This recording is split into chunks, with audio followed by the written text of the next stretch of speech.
الحمد لله رب العالمين والصلاة والسلام على سيدنا محمد الأمين وعلى آله وصحبه ومن تبعهم بإحسان إلى يوم الدين.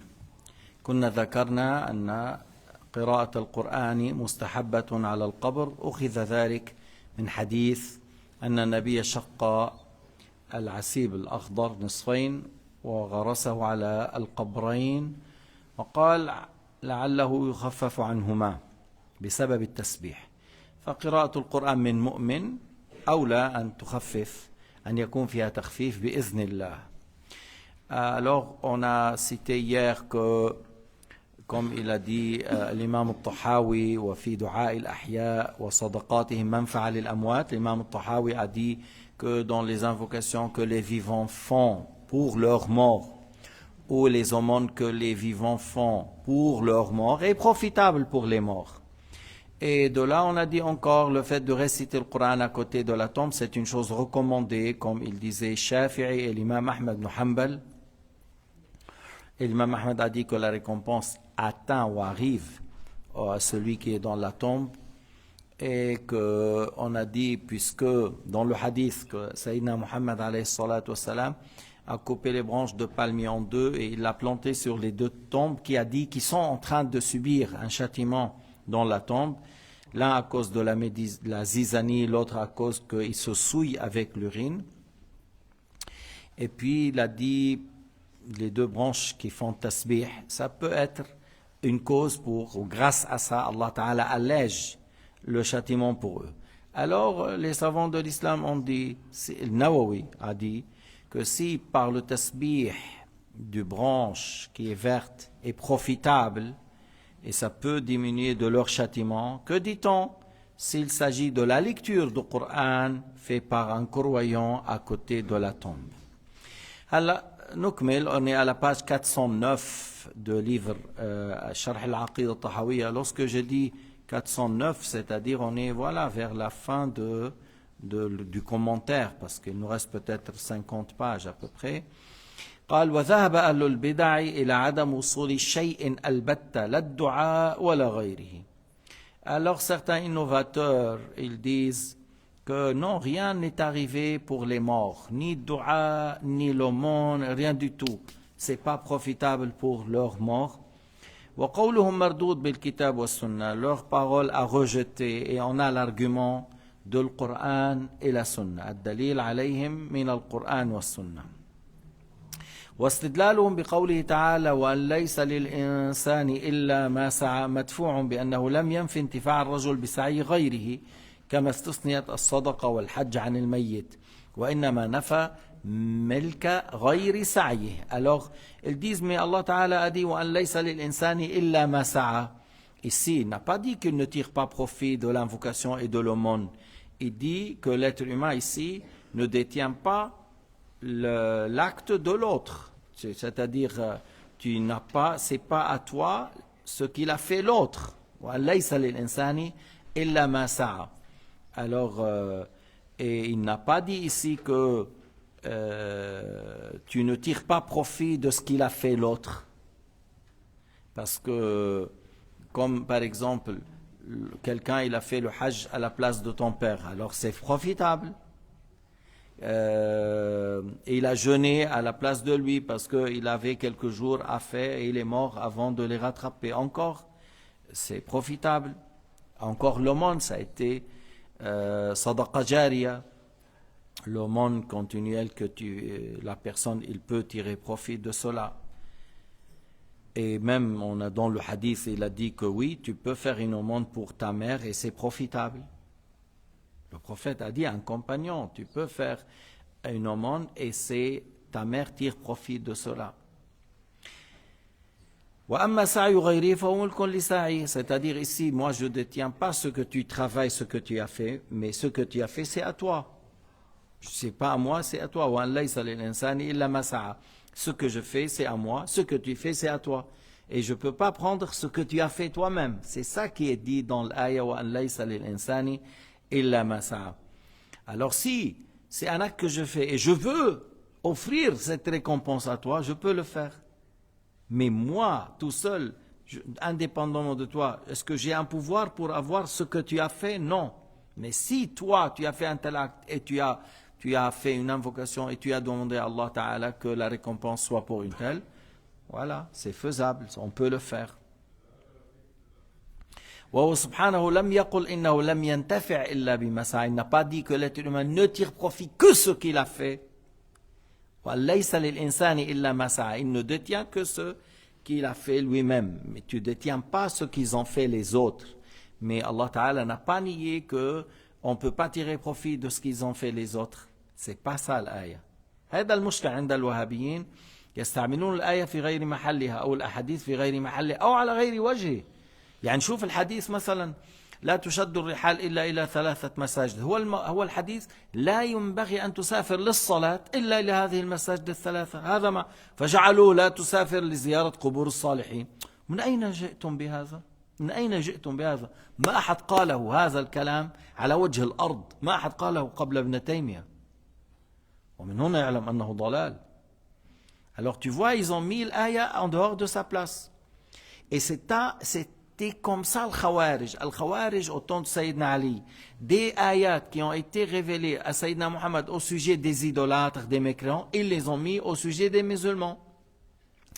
Et le Wahhabiyyin, la même chose. Il y a des ayats qui ont été révélés au sujet des mécréants, ils l'ont mis sur le musulman. Ou des fois, l'aya qui a un sens, ils la prennent dans un autre sens. Et ici, on dit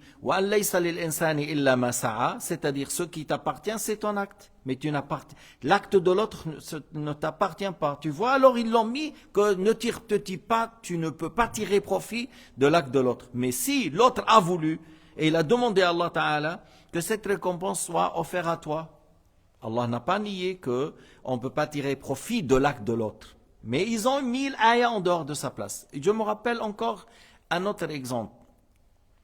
قال هل يجوز دعاء الأموات؟ قال الشرك. Il a dit, est-ce que le fait de faire demander l'aide, demander l'aide de quelqu'un qui est mort, il dit c'est du shirk. Et il a cité l'aya, il a cité une aya à ce sujet, que le fait de demander l'aide des autres, c'est du shirk. Et il a cité l'aya, c'est quoi? وَالَّذِينَ تَدْعُونَ مِن دُونِ اللَّهِ لَا يَخْلُقُونَ شَيْئًا وَهُمْ يُخْلَقُونَ أَمْوَاتٌ غَيْرُ أَحْيَاءٍ. Tu vois, il a dit l'amwat, tu ne peux pas les appeler, tu ne peux pas les demander l'aide. Et il a cité une ayah, وَالَّذِينَ تَدْعُونَ مِن دُونِ اللَّهِ, dans le sens ce que vous adorez au lieu d'adorer Allah. Amwatun ghayru ahya. Il y a le mot mort. Il y a le mot mort, mais dans quel sens? Mort dans le sens, c'est des idoles qui n'ont pas de vie. Et on ne parle pas ici des gens dans la tombe. Pas du tout. Pas du tout, pas du tout. Il n'y a pas un imam qui a dit les morts dans la tombe ici. Le mot mort, pour par exemple des pierres, tu dis c'est des morts. Pour des statues, c'est des morts. Ils ne possèdent pas de vie. Donc, le mot islam dans la langue arabe, amwatun ghayru ahya. هذه الأصنام أموات لا روح فيها. أموات لا روح فيها. مثل قوله تعالى وكنتم أمواتا فأحياكم. Vous étiez des morts, c'est-à-dire nutfa, sans âme, mani yumna, sans âme. Et Allah Ta'ala a créé la vie. Alors tu vois, ils ont utilisé le mot amwat, qui est voulu par ça les statues que les kuffars adoraient, dans le sens les morts dans leur tombe, s'agissant des prophètes et des saints. Alors c'est leur habitude.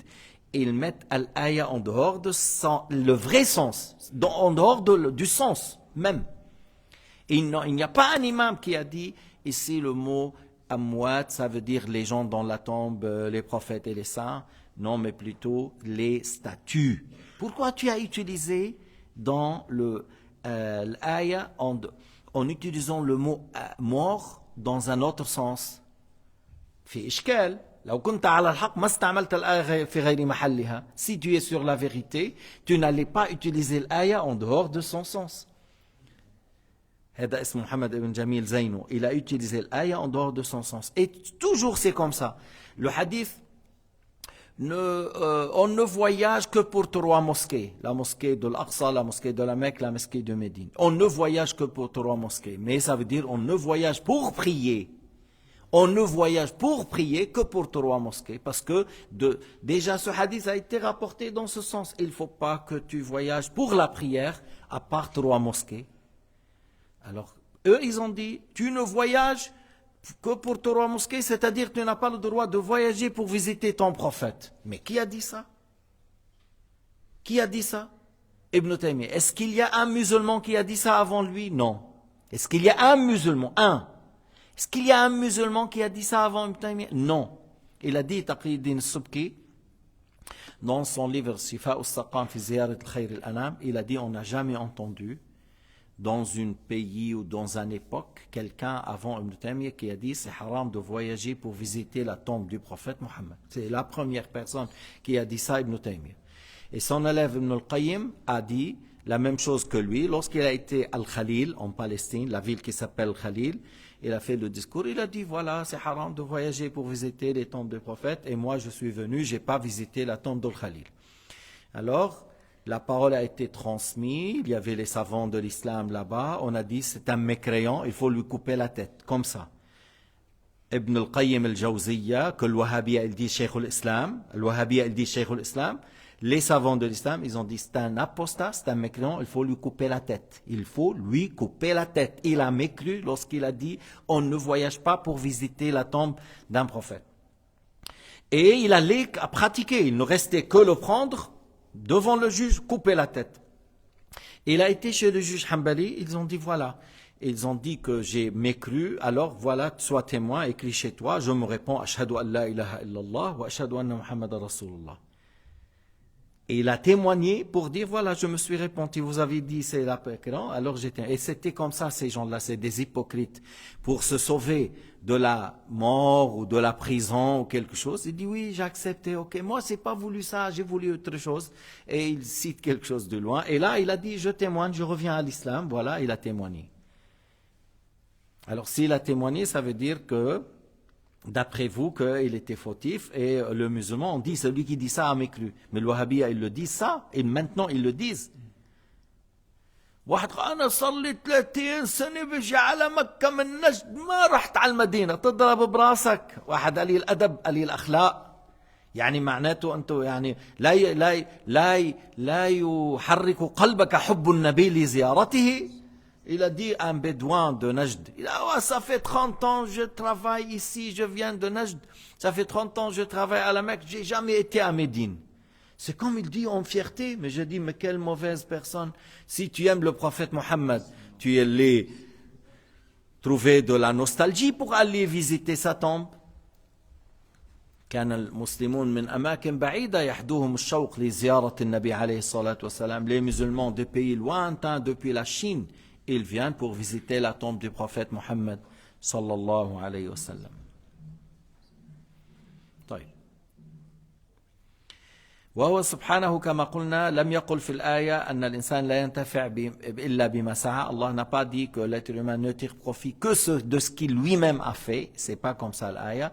Mais ce qu'il a fait l'autre ne t'appartient pas. Voilà, c'est ça qu'est-ce qu'elle dit l'aya. Ce qu'il a fait l'autre ne t'appartient pas. وعمول الآية مخصوص بغير ما ورد النص باستثناء مما ذكره من صدقة ودعاء. Et la généralité de l'aya, on dit, mais il y a une spécification que dua est profitable, l'aumône que tu fais est profitable, que après la mort, le mort tire profit si on a fait de dua pour lui, si on a fait une aumône pour lui. وهؤلاء النافون على الإطلاق هم المعتزلة. وكان الإمام أحمد أنكر على من يقرأ على القبر ثم أبلغه أصحابه أثر عن بعض الصحابة وابن عمر فرجع عن رأيه. Alors le cheikh il a dit que ceux qui disent que voilà l'être humain ne tire jamais profit, c'était le Mu'tazila, et on a dit dans certaines choses le Wahhabiyya encore ils disent quelque chose de proche de ça. Et que l'imam Ahmad au début il pensait que c'est une bid'a de réciter le Coran à côté de la tombe, et un de ses compagnons il lui a dit mais il y a quelque chose qui a été rapporté de Ibn Omar.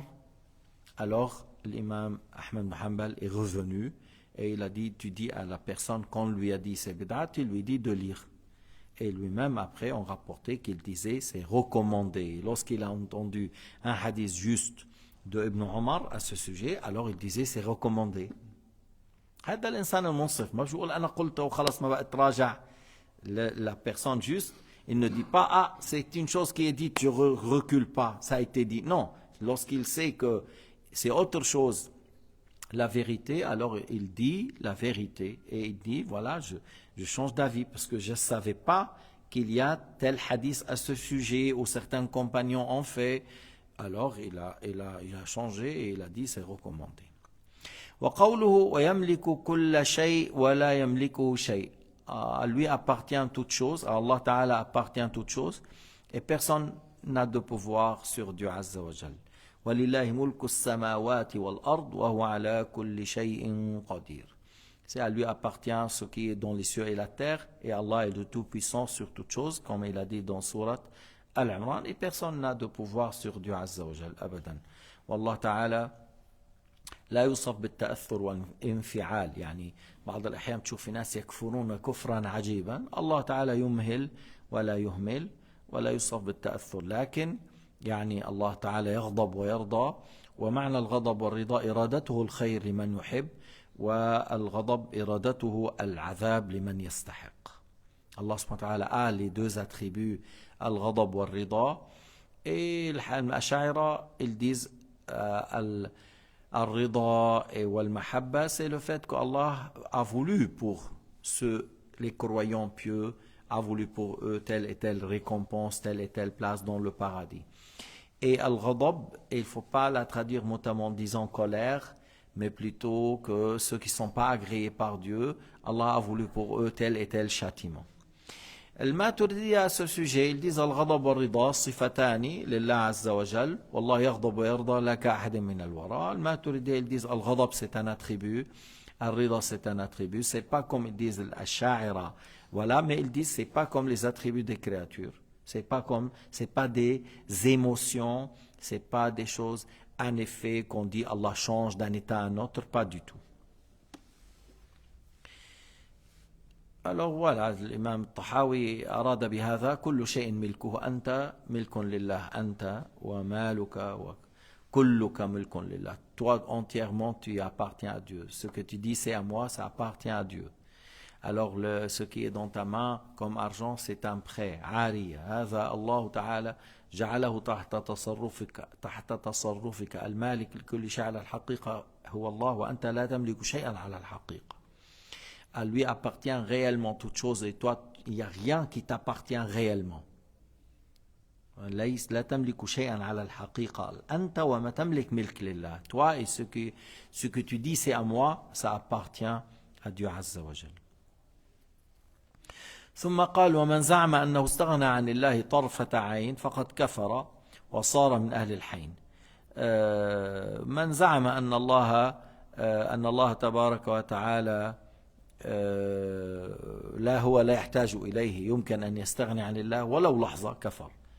Celui qui prétend que lui il peut se passer sans Dieu, il n'a pas besoin de Dieu, même un instant, il mécroit. Parce que chaque instant, tu es là, c'est par sa création et c'est par sa volonté. في كل لحظة أنت موجود بخلقه وأنت موجود تحت تصرفه وتحت مشيئته وتحت تقديره بكل لحظة تحتاج إلى الله سبحانه وتعالى. Dans chaque instant, tu as besoin de... Si tu maintiens la foi, c'est grâce à Dieu dans chaque instant. إذا أنت ثبت على الإيمان في كل لحظة هذا بتوفيق الله. أنك في كل لحظة يمكن أن تتعرض للشك والارتياب. Parce que dans chaque instant, tu peux avoir un certain doute et la foi disparaît à ce moment-là. Alors, ça c'est parmi les bienfaits de Dieu. Mais pour dire ton existence, tes actes, ton mouvement, ta immobilité, c'est par la création et la volonté de Dieu. Alors tu ne peux pas de dire je passe sans Dieu, je peux être, j'ai pas besoin de Dieu. Celui qui le prétend, il sort de l'islam. كل شيء يحتاج إليه سبحانه. Toute chose a besoin de Allah. Toute chose. العرش محتاج إلى الله. جبريل محتاج إلى الله. الملائكة محتاجون إلى الله. Les anges ont besoin de Dieu. Le trône a besoin de Dieu. Le tableau préservé, les cieux et la terre, toute chose a besoin de Allah subhanahu wa ta'ala. Allah n'a besoin de rien. هو الذي لا يحتاج إلى شيء. أنتم الفقراء إلى الله Wallahu al-Ghaniyyul Hamid. C'est vous qui avez besoin de Allah. Allah n'a besoin de rien. Il y a certains parmi les gens de livres, ils disent Allah nous a créés parce qu'il a besoin de notre amour. Ma'azallah, ma'azallah. Comment ça?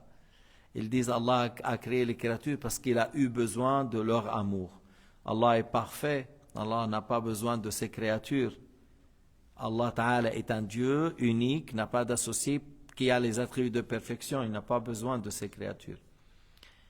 Parce que la plupart des créatures, je ne parle pas des anges, par exemple les êtres humains et les djinns, la plupart c'est des mécréants.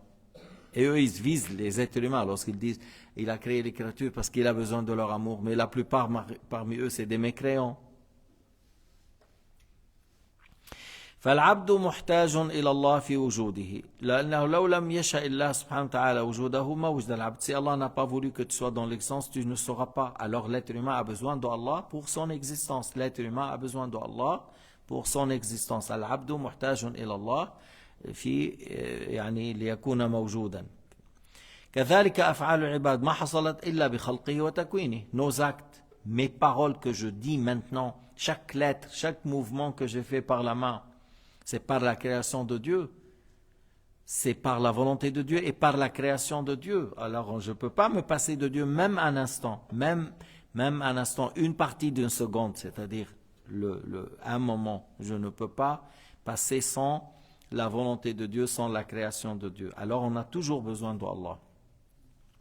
Alors celui qui dit, moi je peux me passer sans Dieu, je n'ai pas besoin, alors il devient mécréant. يصير من أهل الكفر من أهل الحين أي الهلاك, sera parmi ceux qui vont aller en péril. الحين هو الهلاك, c'est le fait d'aller en péril, le fait de prétendre ça et mourir sur ça, ça veut dire il est dans Jahannam éternellement. Il est dans Jahannam éternellement. أعظم خطر في الدنيا هو أن تموت كافرا. إذا دمروا لك الصهاينة بيتك وقتلوا لك أهلك وبيت أنت وهربت مثلا, ليست هذا أعظم المصائب. Si les sionistes ont tué ta famille et ils ont détruit tout, il ne restait que toi. Ta famille c'était 20 personnes, vous avez un grand bâtiment, vous avez beaucoup de vergers et de travail, tout est parti, tout est détruit, tous sont tués sauf toi. Et ta famille sont morts sur l'islam et toi tu as pu s'échapper. Ce que tu as eu, c'est pas le plus grave des épreuves. C'est pas la chose la plus dure. La plus dure, c'est le fait de mourir mécréant. C'est le fait de mourir et tu n'as pas cru en prophète Mohammed. C'est ça, le fait de mourir et tu n'es pas mort sur la bonne croyance, sur la foi. C'est ça. Mais celui qui a dit, ouais, je peux tuer, tu vis combien? 100 ans, tu as tué, tu penses que le jour du jugement, ceux qui ont tué, ils vont passer au paradis. Certains sionistes, ils pensent comme ça. Même au temps du prophète Mohammed, il y avait des gens qui disaient, Laïsa alayna fil ummiyina sabil. Certains parmi les gens de livre, ils disent, c'est-à-dire si on les tue, si on vole leurs biens, si on mange, voilà, il n'y a rien sur nous. Et il y a des gens qui disent maintenant, si on tue les femmes, les enfants, on vole leurs biens, on vole leurs vergers, il n'y a rien. Vous allez voir. Vous allez voir. Allah Ta'ala la yuhibbu al-zulm. Allah n'agrée pas l'injustice. تقتلون الأطفال والله تريدون أن يسامحكم قالوا الدار الآخرة خالصة لنا. Ils ont dit le paradis c'est à nous. تمنوا الموت إن كنتم صادقين. Si vous dites le paradis c'est à nous, alors souhaitez la mort si vous êtes des gens véridiques. Souhaitez la mort. Ils ne souhaitent pas la mort. قال رحمه الله والله يغضب ويرضى لك أحد من الوراء. On a déjà dit mais on va la répéter puisque c'est maintenant qu'il a cité Tahawi. والله يغضب ويرضى لك أحد من الوراء, comme ils ont dit le Maturidiyya. Al-Ghadab c'est un attribut mais pas comme al-ghadab pour les créatures, c'est pas la colère qui arrive comme une colère qui arrive aux créatures. Tu es content, puis après tu es en colère, les joues sont rouges, les yeux sont, voilà, tu trembles, tu veux. Voilà, c'est certaines émotions qui arrivent à l'être humain. Et le fait, al-rida, le fait d'être content, satisfait, tout ça, c'est un état encore d'émotion qui arrive à l'être humain. Tandis que al-ghadab wal-rida pour Dieu, c'est pas comme on attribue à l'être humain des émotions et d'un état qui change d'un état à un autre. Pas du tout, c'est pas ça. Mais pas comme les attributs des créatures qu'il a dit à l'imam Tahawi. Sifatani azaliyatan ka'ilmi wa qudrati wa mashiati. Al-ghadab wal-rida, ce sont deux attributs, sans début, sans fin, comme la science, la volonté, comme voilà. وليس غضبه كغضب المخلوقين أو رضاهم. Son غضب c'est pas comme la nôtre, ou الرضا c'est pas comme la sha'ira. On a dit, la sha'ira ils disent al-ghadab, vouloir le châtiment pour les non-croyants, al-rida, vouloir la récompense pour les croyants. فإن غضب المخلوق مخلوق. La colère de l'être humain est créée. La colère d'une créature est une créature. لأن الصفة تتبع الذات. Tu es créé, alors tes attributs sont créés. Allah n'est pas créé éternel, alors ses attributs ne sont pas créés, sont éternels, sans début, sans fin. نحن ذواتنا حادثة فصفاتنا حادثة. Nous sommes des créatures contingents, accidentelles, alors nos attributs sont contingents et accidentels. غضبنا حادث وكذلك رضانا. Notre colère, notre satisfaction, contentement est une chose accidentelle et créée. Des fois, là en français, ou certains, lorsqu'ils traduisent, surtout le mujassima, ils osent dire des choses vis-à-vis de Dieu un peu graves. Par exemple, souvent nous on dit, fais ça, liwajillah. Tu vois, liwajillah, ça a été dans le hadith, dans le Coran, ça a été utilisé, liwajillah. Mais eux, ils disent en français, les wahhabites, ils disent pour la face de Dieu. Ils disent pour la face de Dieu. Mais ce n'est pas une parole française, ça. C'est pas, dans la langue française, ça ne se dit pas ça. On ne dit pas ça. Dans la langue française, des fois, par exemple, une personne, il est en train de subir une opération très dangereuse. On a fait et on attend qu'il se réveille. Ils disent en français entre les mains de Dieu, c'est-à-dire sous la clémence et la volonté. Alors ça se dit, tu vois, ça c'est ce terme dans la langue française. Ils le disent dans le sens sous la volonté de Dieu. Nous on a fait et le reste c'est sous la volonté de Dieu. Mais là, le fait de dire pour la face, ça se dit pas. On dit lillah, pour l'agrément de Dieu. Je le fais pour l'agrément de Dieu, pour l'amour de Dieu, voilà, je le fais pour ça. Mais on ne dit pas pour la face de Dieu. Mais puisqu'ils sont mushabbiha mujassima, ils osent dire ça. Pour le nom al-wasi', tu vois, du wasi', c'est-à-dire ça revient au celui qui sait tout, rien n'échappe à sa science. Ils disent le large. Mais ça va pas. Alors le mutakabbir, c'est lui qui est au-dessus par ses attributs, il est au-dessus des créatures. Ils disent l'orgueilleux. Mais ça va pas. C'est pas comme ça qu'on interprète les noms de Dieu. Mais puisque c'est des gens mahboul, à un certain moment, je dis, le wahhabi, c'est stupide, ala mahboul. Ah voilà, il ose dire des choses pareilles.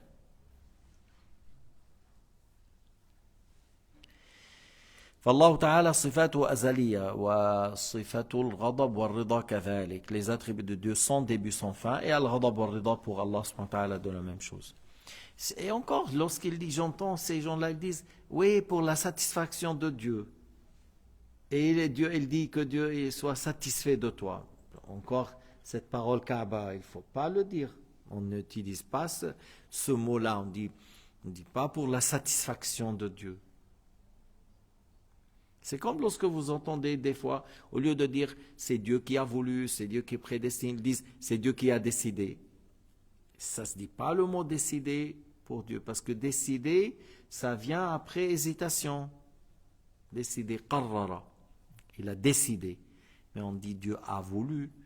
Lorsqu'on apprend et ceux qui nous enseignent, ils nous donnent la bonne traduction, ils nous donnent de la manière de traduire. Alors voilà, on utilise certaines paroles, mais pas. Il faut vraiment être très vigilant au moment que tu utilises les termes dans la religion par d'autres langues. Il faut vraiment maîtriser la langue arabe, l'autre langue et la religion, la science de la religion. 3 choses pour traduire même des petits livres. Il faut la maîtrise dans la langue arabe, la maîtrise dans la langue que tu veux traduire et la bonne connaissance de la religion pour savoir est-ce que là je peux utiliser ce terme ou non. أما ما ورد في حديث الشفاعة من أن آدم عليه السلام وغيره يقولون إن الله غضب اليوم غضبا لم يغضب قبله مثله ولا يغضب بعده مثله هذا يقصد به أثر الغضب. Alors dans le hadith que Allah Ta'ala a fait apparaître aujourd'hui des événements dans le jour dernier qui n'ont jamais été apparaître avant et ils vont jamais apparaître après. Alors on parle de jour dernier, on parle de ce jour, le fait de faire apparaître.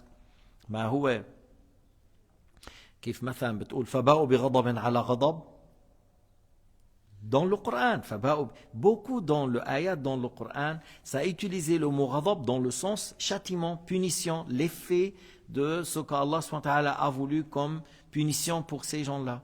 Et là, al-ghadab, ce qui est voulu, qu'Allah a fait apparaître des événements, le soleil qui s'approche, les gens qui transpirent, la chaleur, voilà, des choses qui vont apparaître grandioses dans ce jour, qui n'ont jamais été apparues avant et qui ne vont pas apparaître non plus après. Et هذا معنى الحديث إن الله غضب اليوم غضبا لم يغضب قبله مثله ولا يغضب بعده. Mais c'est pas, il faut pas dire que Allah s'est mis en colère aujourd'hui, qu'il n'a jamais été comme ça. C'est la première fois que Allah se met en colère de cette manière. Parce que les Wahhabiyya, ils le disent comme ça. Hein?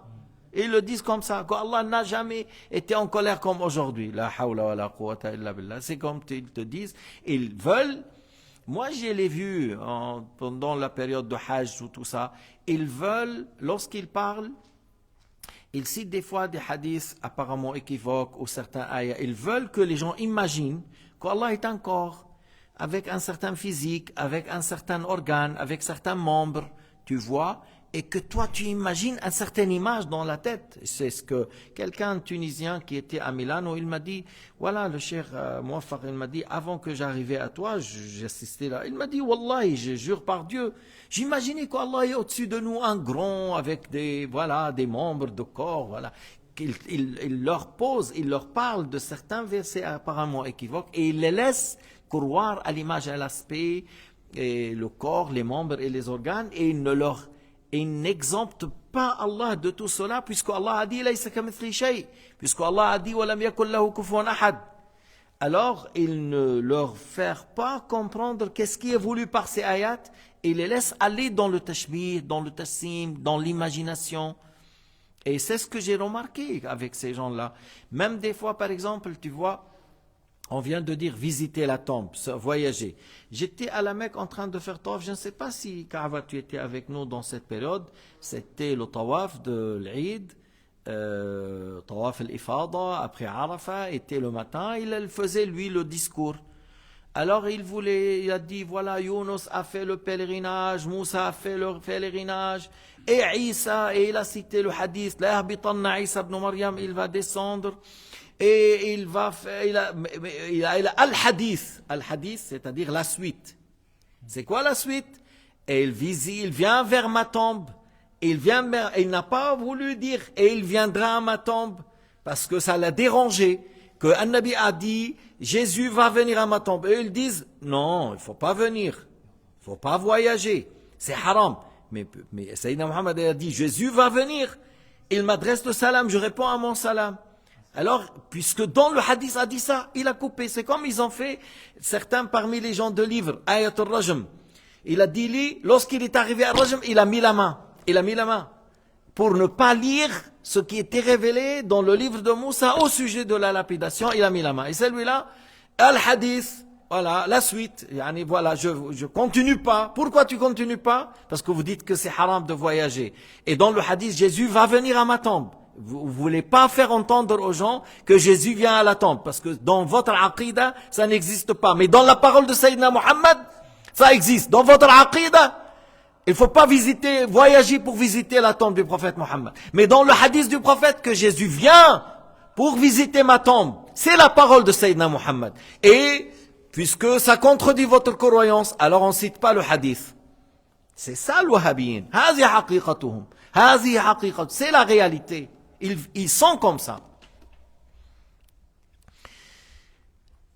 Alors revenons au hadith que Allah yaghdab, c'est-à-dire fait apparaître des événements le jour du jugement qui n'ont pas été apparus avant et qui ne vont pas apparaître par la suite. C'est ça qu'ils ont dit les savants de l'islam. لأن العباد لما كانوا محلا لتغير الأحوال كان غضبهم ورضاهم حادثين. Nous, on accepte des attributs accidentels et contingents et changent d'un état à un autre. Alors, puisqu'on est des créatures, on a des attributs créés. Mais Allah Ta'ala n'est pas une créature et Allah Ta'ala n'a pas de début, n'a pas de fin. Alors, les attributs de Dieu n'ont pas de début, n'ont pas de fin. Et Allah est exempt d'avoir des attributs accidentels. Allah est exempt d'avoir des attributs contingents ou créés, parce que Abu Hanifa il a dit, c'est lui qui dit que les attributs de Dieu sont créés ou accidentels ou ils doutent, est-ce qu'ils sont éternels sans début ou contingents ou accidentels, ou il s'abstient, il dit je ne me prononce pas, je laisse. Il a dit dans tous ces cas la personne a mécru. Il faut que tu sois ferme, que ton créateur n'a pas de début, n'a pas de fin, ses attributs n'ont pas de début, n'a pas de fin, que Allah fait changer les créatures mais lui ne change pas. Allah fait changer les créatures sans que lui change. Allah يغير بالمخلوقات من غير أن تتغير مشيئته. فإذا صفات الله تعالى أزلية أبدية لا تتغير، والله لا يجوز عليه التغير فهو أزلي فالصفات أزلية. ولذلك أبو حنيفة قال من قال عن صفات الله أنها مخلوقة أو محدثة أو شك في ذلك أو توقف معنى قال لا أقول لا هذا ولا هذا كفر بالله والعياذ بالله. والحمد لله رب العالمين. والموضوع الثاني مهم جدا. demain nous continuons. نحب أصحاب رسول الله. On aime les compagnons du prophète Muhammad. Abu Bakr, wa Omar, Othman, wa Ali, wa Aïcha. Allahu a'lam.